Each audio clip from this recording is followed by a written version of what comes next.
and then pour that inside of the vessel, and the hot water will loosen up any loose wax at the bottom that's accumulated, and that'll allow it to make it loose enough for you to kind of like dig it out. Just pull it out of there, wash it out, and then turn it into a flower vase.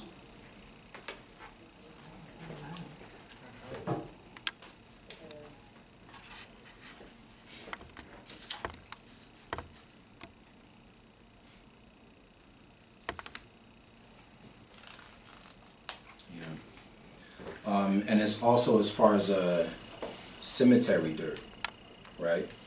People want to run off and grab the dirt off their grave. Which when you go to pay for cemetery dirt, you know, at least that's where you'll hear about like whiskey or things of that nature. But like whiskey, you pay for it, like you dig a hole at their chest area and you pour in the liquid. Typically whiskey is the example used. Drop in some pennies or some mercury dimes. If you got some incense lighted, but you pour the offering into the hole from which you've taken the dirt, you know, and then you can fill it back in with something.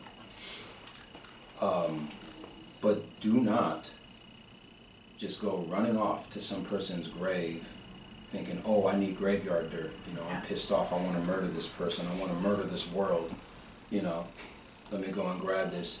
You could be fucking around with the wrong person, and that's going to come back.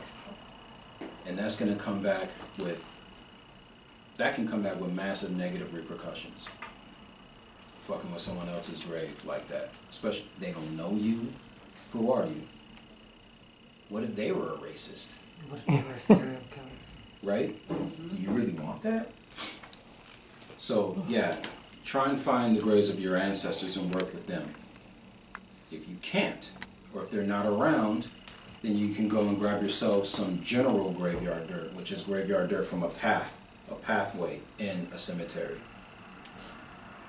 Get yourself a handful of that, still pay for it, and you should make offerings when you enter the cemetery to begin with. Probably like the third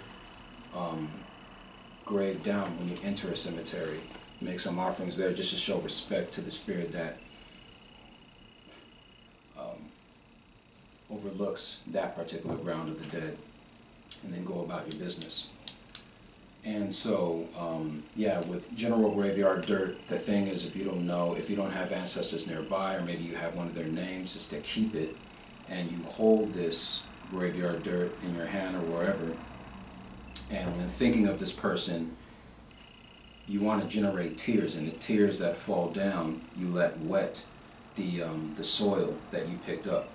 And you want to do this for about 30 days. And after 30 days, this soil, because it's been wetted with your tears, then becomes empowered, because those tears, your DNA, that comes from you, you come from this ancestor, and so that then creates a connection between this soil and yourself, and you can now use that as graveyard dirt, connecting you to this person, and use it for working.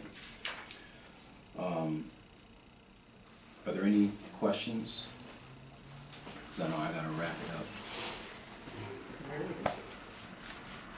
I like that graveyard dirt. Yeah. Yeah. I'm gonna make a band called Graveyard Dirt. Graveyard Dirt live on stage. All right. So, yeah, we've covered altars, the reason for working with ancestors, who we want to call upon, right? Who we want to enter the space and who we don't. And also, when you're asking for a sign of your ancestors, make sure you word it so that you tell them, give me a sign that I will understand. Like something specific. Right, don't just say, give me a sign, because they can give you a sign that they would understand. Yeah, and then it's the sign. Right, so make sure when you're asking for a sign, you're asking for a sign that you would understand. Okay? No questions? No. Great job. Thank you. Wonderful. Thank you. Yeah, thank you all for coming.